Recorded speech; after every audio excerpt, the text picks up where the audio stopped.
let's queer up education.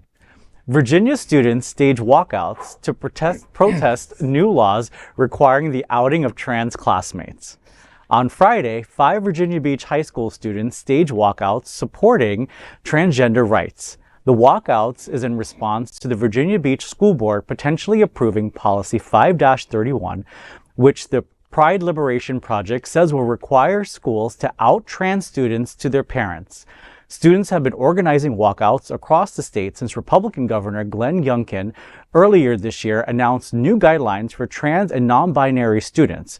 According to NBC affiliate Wavy 3, the Virginia Beach School Board has delayed a vote on proposed updates on its current non-discrimination policy that in some ways is consistent with Governor Youngkin's model policy and in other ways is taken verbatim. Per the Wavy 3, a vote is now expected at the board's October 10th meeting. Dozens of LGBTQ+ students attended the school board's meeting and spoke out during public comments. The group was dressed in black to symbolize the deaths of their identities if VBCPS aligns the current non-discrimination policies with Youngkin's model policy. AJ, a trans Kellam High School student, told the Pride Liberation Project, quote, "Students like me aren't going to be able to talk to our teachers if we're constantly worried about our school officials calling home to forcibly out us," end quotes. This is very interesting because I feel like it puts even more pressure on teachers. And I don't think that people realize the amount of pressure that a lot of these lawmakers are creating through these policies and procedures and legislations, because they're forcing teachers now to call out their students for something that they're entrusting them with. I went to high school in this area. My first boyfriend was from Kellam High School. And this was a few years ago, 5 at the most, maybe. And I will tell you that when I was outed, and not being trans, but outed as gay to my family, I was kicked out. And it's with these entitled viewpoints that policymakers are going forth and enforcing it onto teachers that are making it incredibly unsafe. When you do this, you are going to see these kids become damaged, homeless, and lost. And that's going to follow them for the rest of their lives. They do not have the mental maturity to actually keep themselves safe. They're going to make mistakes, and it's going to continue a perpetual cycle of poverty, homelessness, and regret and shame. The shame should be on you.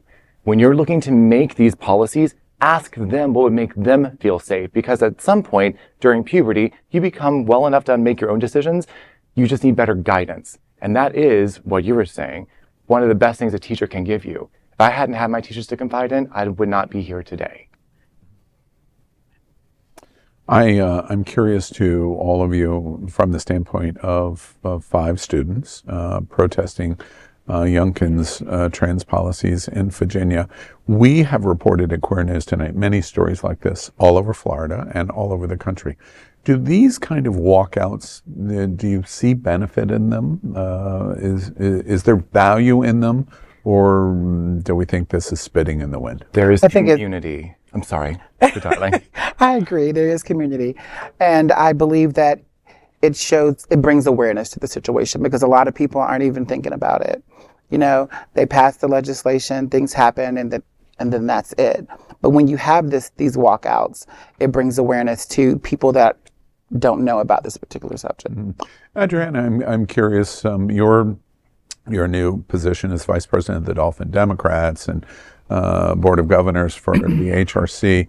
I know lots of people in our community are either numb to what is going on, or maybe there's a lot, even worse, that are just not even paying attention to what is going on. From your seat and some of the organizations you represent, what do you, when you see guidance like this coming out of political organizations of what should be done in supposedly helping trans students or directly harming trans students, any particular thoughts of what we can be doing? What should we be doing? Is there anything that we can do? That's a very hard question.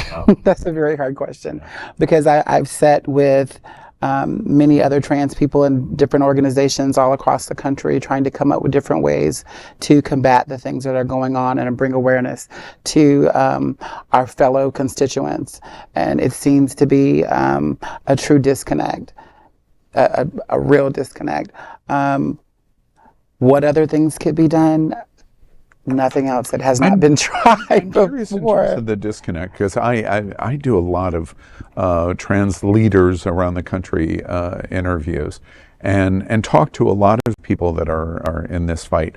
One of the things that's always interesting to me, and I think critically important, I'm curious in your reaction, are you feeling that the advocacy and support in our own BQ community is sufficient to fight what we're watching? Are we first and foremost in community standing up for the trans community in the way that we should? Oh God, you put me on spot. Yeah. I'm here The nodding question saying is no. the I'm here question nodding is saying no. no. Thank you. The question. Because I've asked the answer to Adriana that too, and Adriana's been like, no. Yeah. The answer is no. Yeah. The answer is no. Yeah. And I will say that I do feel a weight on my shoulders in this new position. But I definitely want to try to execute and make change and figure out some ways to where not only the trans community, but the Black community is brought to the forefront when it comes to us over at the Dolphin Democrats, because there's definitely, if you look at the ratio between members, there's like 403 members, and there's probably less than, I would say, 5% Black. And less than that when it comes to trans. And less than that in terms of trans. Why do you think that?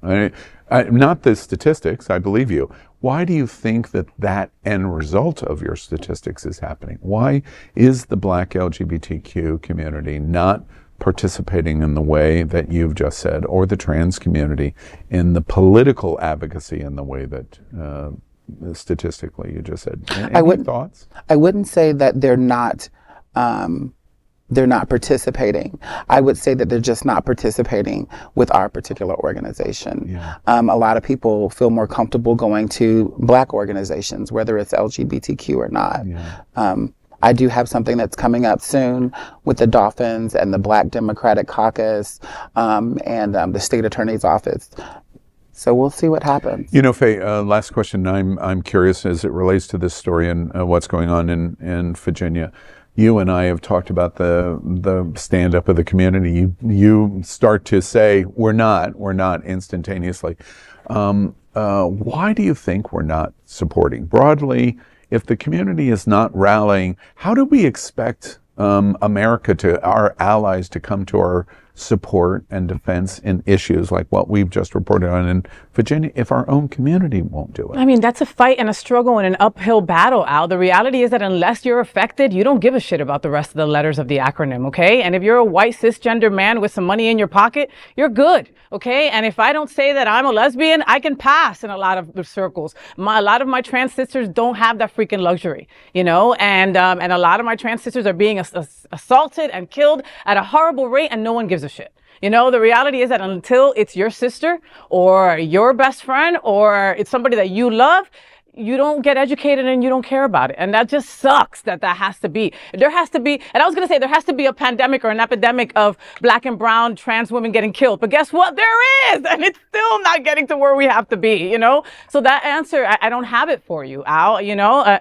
It's like, you know, it's just like black on black crime. Like, you know, they want us to take each other out. And that's probably what seems to be happening in a lot of our community. And So please. I was just going to say, just to speak on what you were saying, I don't want to change the subject too far apart, but we just lost a Black 19-year-old trans woman last week here in Broward County. Yeah. And most people have no idea that it happened. No, and they probably detonated y'all her know? on wherever it came out, and that's it. And we're still doing that today, Adriana. May I? Well, first and foremost, our community has to do better. We have to do better. If you're in Virginia Beach and you are part of the community, that wonderful, small, and mighty community that actually went and did something, we are so proud of you. Please, if you are one of their friends and supporters, take care of them. Make sure you're taking care of the physiological needs first. Food, water, shelter, clothing.